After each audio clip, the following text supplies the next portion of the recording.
Good afternoon. I'm Celeste Drake, the President's Made in America Director. Over the past year, it's been my distinct honor and privilege of setting up the first ever Made in America office, helping deliver on the President's vision for a future that's made in all of America by all of America's workers. The Made in America office is working to coordinate a whole of government strategy to ensure that when the federal government spends taxpayer dollars, we support American workers and American firms. We're sending a clear signal to the business community to drive new investments, create jobs, and to fill gaps in our critical supply chains. And we've gotten off to a great start. With the bipartisan infrastructure law, the Biden-Harris administration and Congress are working together to make a once-in-a-generation investment in building a better America, modernizing airports, bridges, and rail, ensuring communities have clean water and affordable high-speed internet, and investing in the sustainable clean energy industries we need to compete and win in the 21st century. These investments will make our economy stronger and more resilient, with more jobs, more growth, and more opportunities for America's workers. Our strategy is working. Businesses are investing in American manufacturing at historic rates, and our economy added 423,000 manufacturing jobs since the President came to office. A good example of this success is Siemens USA. Siemens USA is a global leader in innovative healthcare, infrastructure, and energy technologies, employing 40,000 people serving customers all over the United States.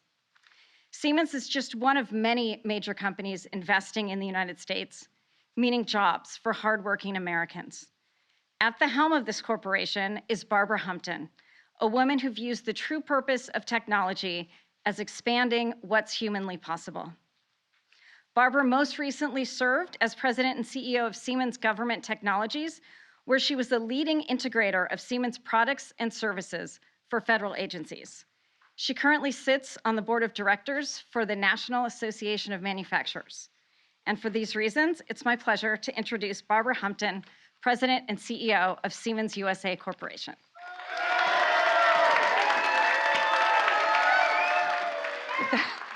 Thank you, Celeste, and thank you, Mr. President, for inviting us to the White House for this announcement. And what better day than Employee Appreciation Day? You can see on the screens here we have employees from Pomona, California, as well as Grand Prairie, Texas. And you know that for years, the questions about America's crumbling infrastructure has been, what if? Instead of just maintaining, what if we really invested in the next century of American growth and leadership? We now have the opportunity to answer this question thanks to the bipartisan infrastructure law. As the President said in his State of the Union address earlier this week, we're done talking about infrastructure weeks. Now we're talking about an infrastructure decade. And when we get to focus on today is not just what we'll build, but who will build it over this next decade. People like my colleagues joining us today, workers who support the industries and create the infrastructure that form the backbone of America's economy. Our teams in Pomona and Grand Prairie develop electrical equipment powering critical infrastructure systems, including electric vehicle chargers, data centers, and factories.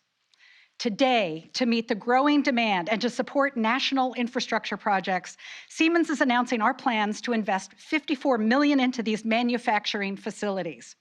Additionally, later this spring, we'll identify the location of a new EV charging manufacturing hub to support our goal to produce more than 1 million EV chargers over the next 4 years. All told, this footprint expansion, just this footprint expansion, it translates to nearly 300 new jobs. And we know there will be more jobs still to come in our regional supply chains.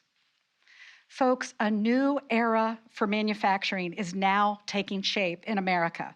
Think about what we've experienced during the global pandemic. COVID-19 affected everyone, everywhere. But from the start, the response to it was local. We had to have readily available production and in-demand supplies. And as we've continued to address supply shortages of critical items, everything from PPE early in the pandemic to chips more recently, the future of industry we're now seeing is what I've been calling glocal. We've seen how essential global innovation can be, and it will continue so. But as supply chains have been disrupted, and we've also seen how important it is to be able to establish local production capabilities, we see that we can build resilience against future disruptions. But that's not all. Technology, from automation to digital tools to additive techniques like 3D printing, is strengthening the case for investing in American manufacturing or for globalization. It's strengthening the case for making things in America for American customers, leveraging state-of-the-art technology, and being able to co-locate manufacturing with research and development, just like we're doing today as we partner with national manufacturing institutes in Detroit, Chicago, and Silicon Valley. All of this leads to more resilient supply chains. I'll add that when Intel CEO Pat Gelsinger was here in January to announce plans for new US semiconductor plants, we heard Pat voice his support for funding the CHIPS for America Act to boost US semiconductor production. And I'd like to join Commerce Secretary Raimondo and the President in supporting targeted investments in research and development and in industrial modernization projects. We're glad to see bipartisan support for growing advanced manufacturing in America at greater speed and scale, and we urge Congress to take action. Let's continue to work together across the public and private sectors to build this industrial base. And I'll say this, we have some real work cut out for us when it comes to inspiring the next generation of workers to join in what we're building. At Siemens, we're actively recruiting for more than 2,400 jobs, open jobs today nationwide. Approximately a quarter of our hiring demand is in manufacturing, where nationally there are currently more than 800,000 job openings. So I'm looking forward to handing it over to Lonnie Stevenson, President of the International Brotherhood of Electrical Workers, in just a minute. But before I do, I want to share one final idea about how we build this workforce. Because I really think a lot of it comes down to addressing the myth we hear so often that investments in modern technology will relegate workers to the sidelines. Folks, for the first time, a human picked up a rock and used it as a tool. Tools and technology have elevated the role of humans. And the future of manufacturing is no different. It's no different even as we introduce tools which, frankly, I never could have even dreamed of when I started my career as a software programmer in the early 1980s. I mean, we actually were using slide rules back then. But today, in Grand Prairie and Pomona, they use our digital twin technology that was instrumental in supporting NASA's Mars rover mission, software that combines the real and digital worlds. And in Grand Prairie, they've also deployed advanced robotics. Yet what I saw when I last visited Grand Prairie wasn't fear of an automated future, it was actually excitement. Workers weren't being replaced. A new training program for technicians was teaching them how to program robots. Instead of being focused on repetitive tasks, workers were running multiple machines. They were programming the delivery of parts for the next shift. Multi-generational teams were working together to increase product, quality, safety, and speed to market. So, as our infrastructure investment leads to new orders that spark transformation across American manufacturing, we're not going to automate people out of the process. No, I promise you, we will expand what's humanly possible. We'll expand opportunities for people at all stages of their lives, their careers, and education to shape a future that's more sustainable, resilient, and equitable. Mr. President, thank you so much for bringing us here today. And now I'd like to introduce Lonnie Stevenson.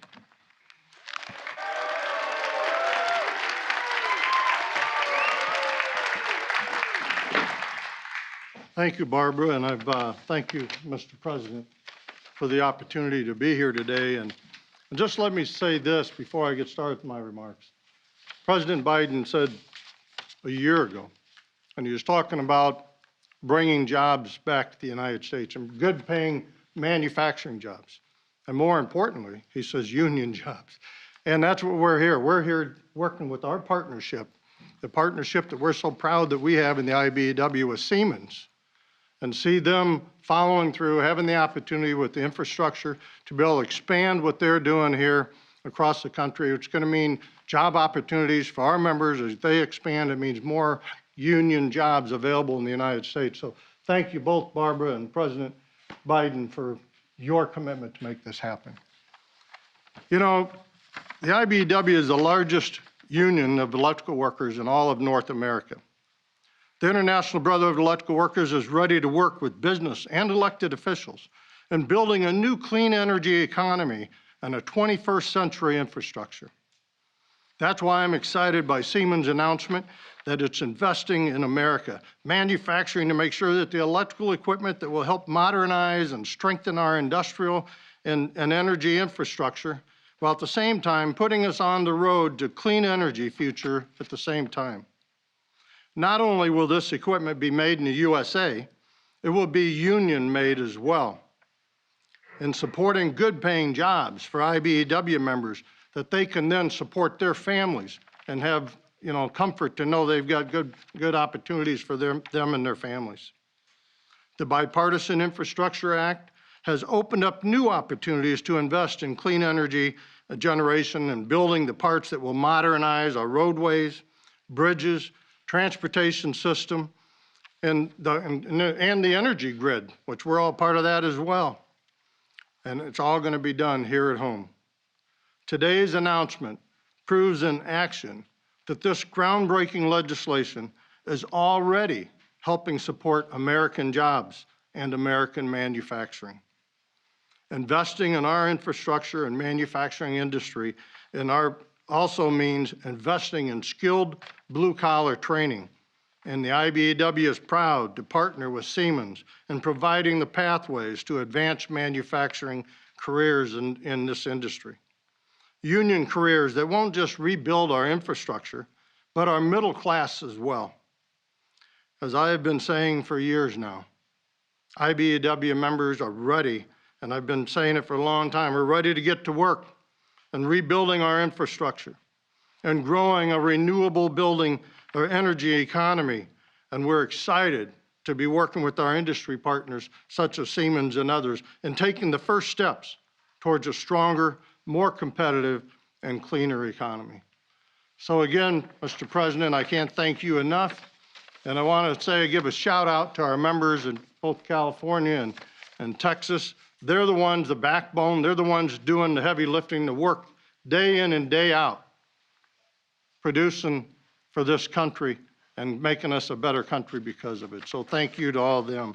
And next, I have the really distinct honor to represent our next speaker, IBEW member, Johnny Lee. Johnny, I think you'll see when you hear from him, is dedicated. He's a hard worker. He's very well respected amongst his peers, his workers, and he also understands that he wants to make sure that Siemens is also being able to move forward and as the company and that they're successful as well. So please give a warm welcome to Johnny Lee.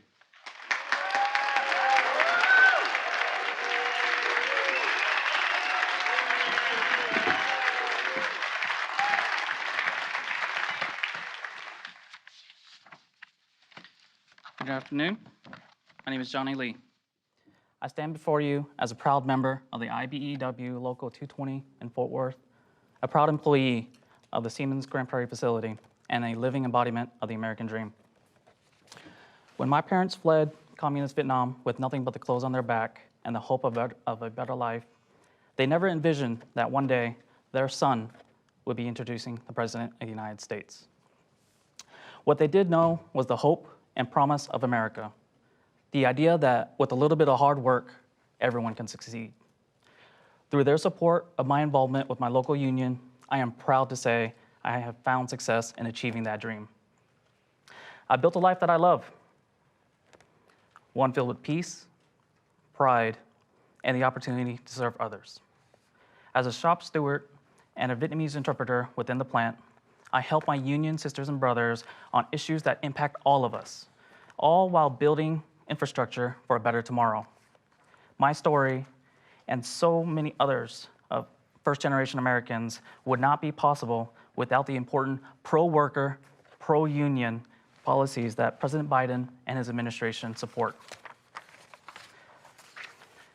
By investing in infrastructure and good union jobs, President Biden is laying the foundation for a future that will support working families for generations to come.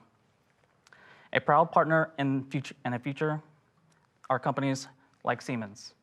By investing millions in employee training programs and workforce development initiatives, Siemens is creating a pathway to the middle class for thousands of working families, all while solving the infrastructure challenges of today and tomorrow. It's true that individual sacrifice and hard work are central to the American story. But as my contribution shows, the American dream is also about a belief in a greater good. An idea that when we work together, everyone can prosper. I am proud to be a part of that dream. It is now my distinct pleasure to introduce to you the President of the United States.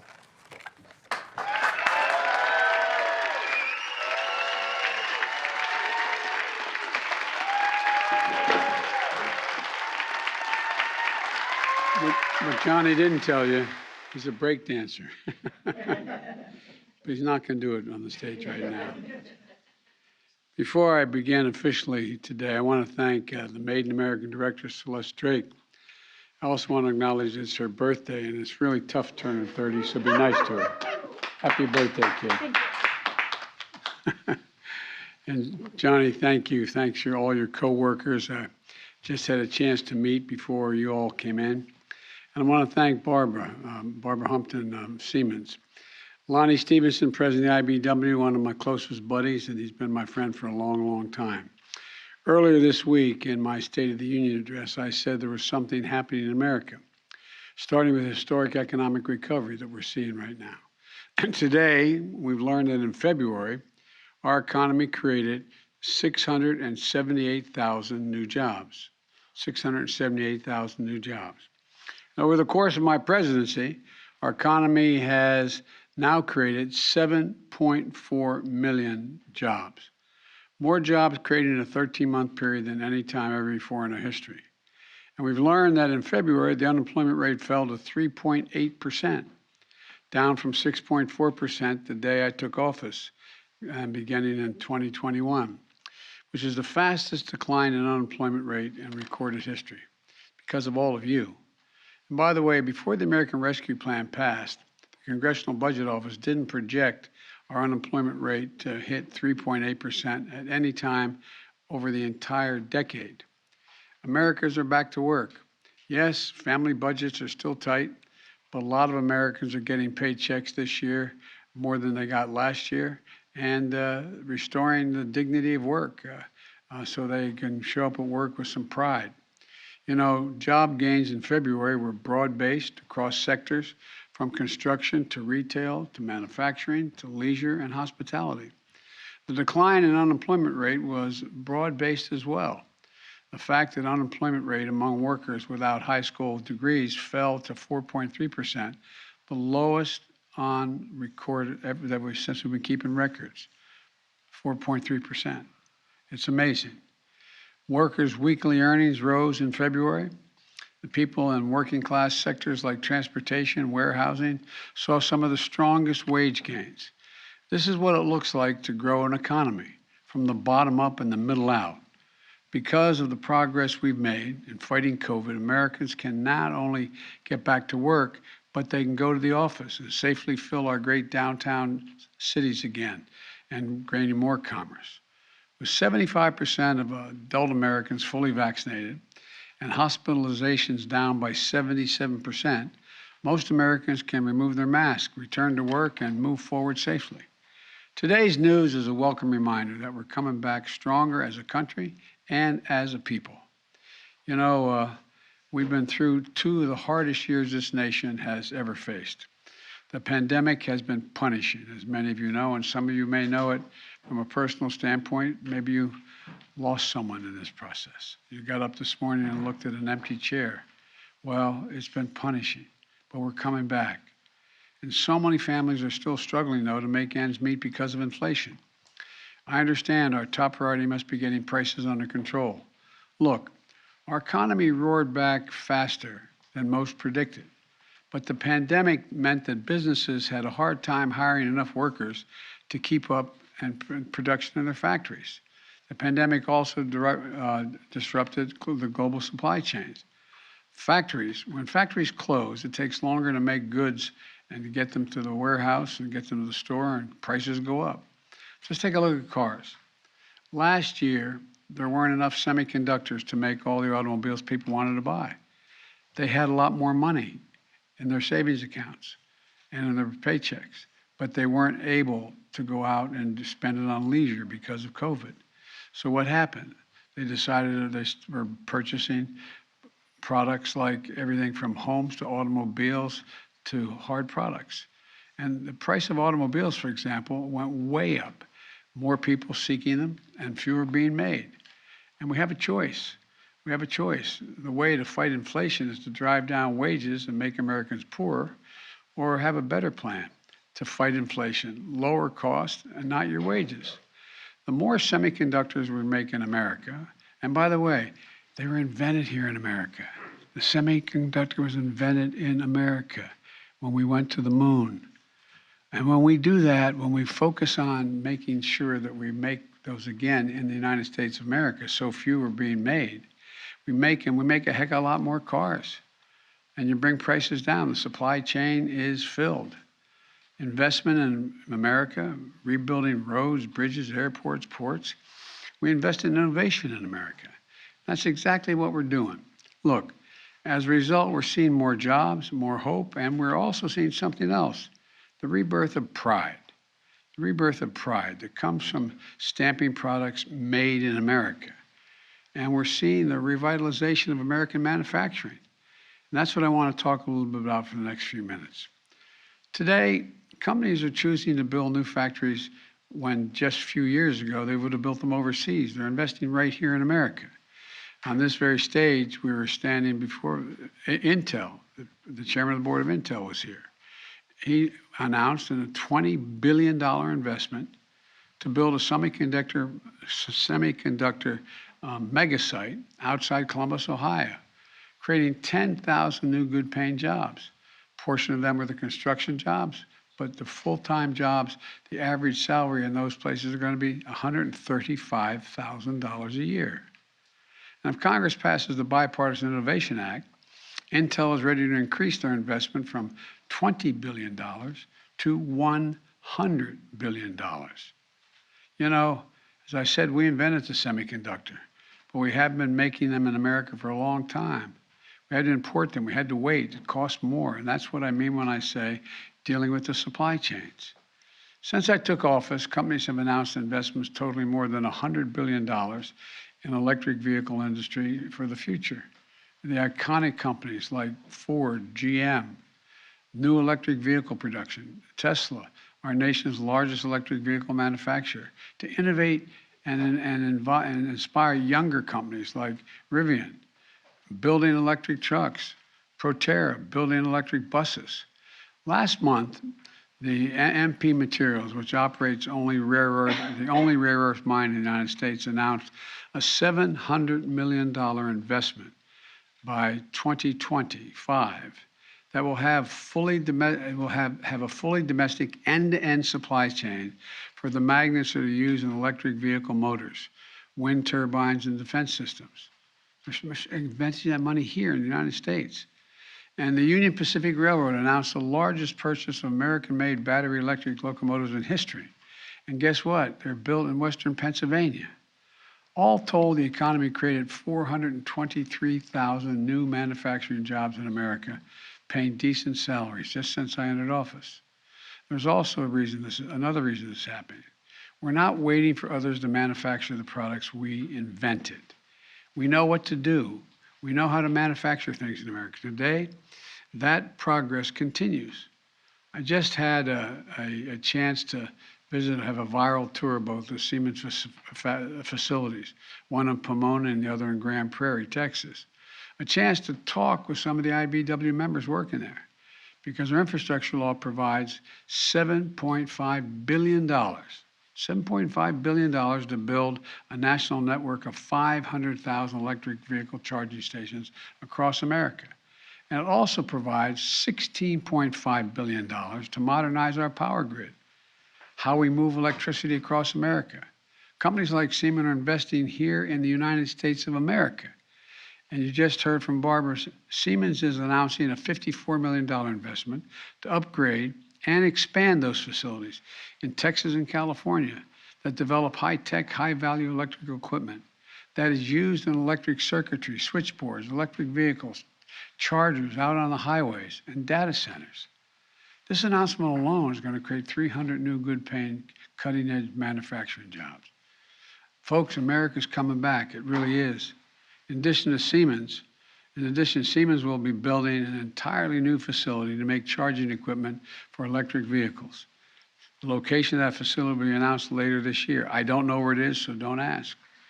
A lot of my colleagues in the Congress are going to be saying, Joe, where's it going to go? I don't know. But it's going to be in America and help us continue to grow our clean energy economy. Look, folks, when I ran and got elected, I said I wanted to rebuild America. This is what I was talking about. And we want to see a lot more stories like this one. So when the taxpayers' dollars to rebuild America, that's what they are, taxpayers' dollars, we're going to buy American. Buying American products to support American jobs. And by the way, these are the best products in the world. The federal government spends about $600 billion a year in goods and services to fulfill its responsibility to the American people, from the Defense Department to healthcare to education and beyond.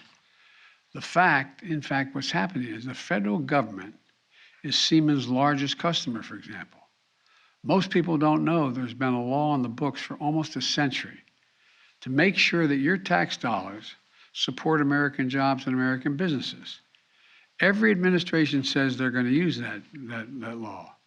But when it comes time to make these purchases, whether that's the deck of an aircraft carrier or a ventilation system in a school, the response often is from the government, we can't find an American company, so we need to issue a waiver and buy the product that was made overseas, not by an American worker. So Buy American became a hollow promise. Well, my administration, Buy American is a reality. We've created a Made in American office in the White House to oversee efforts.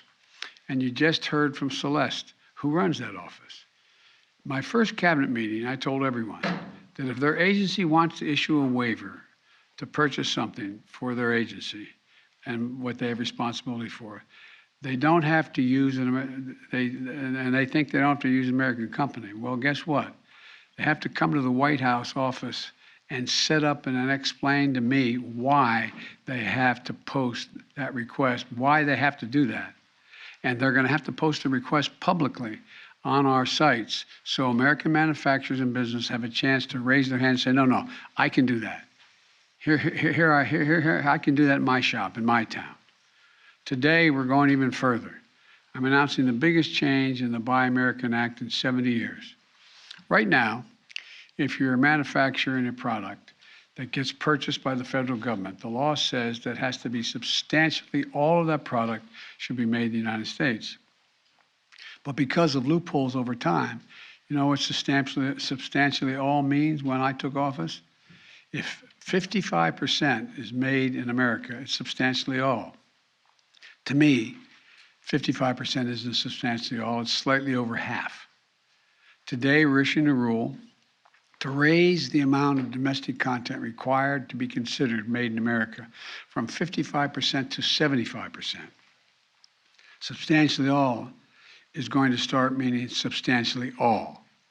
And today we're also announcing a new framework for critical products where we know we need stronger, more resilient domestic supply chains.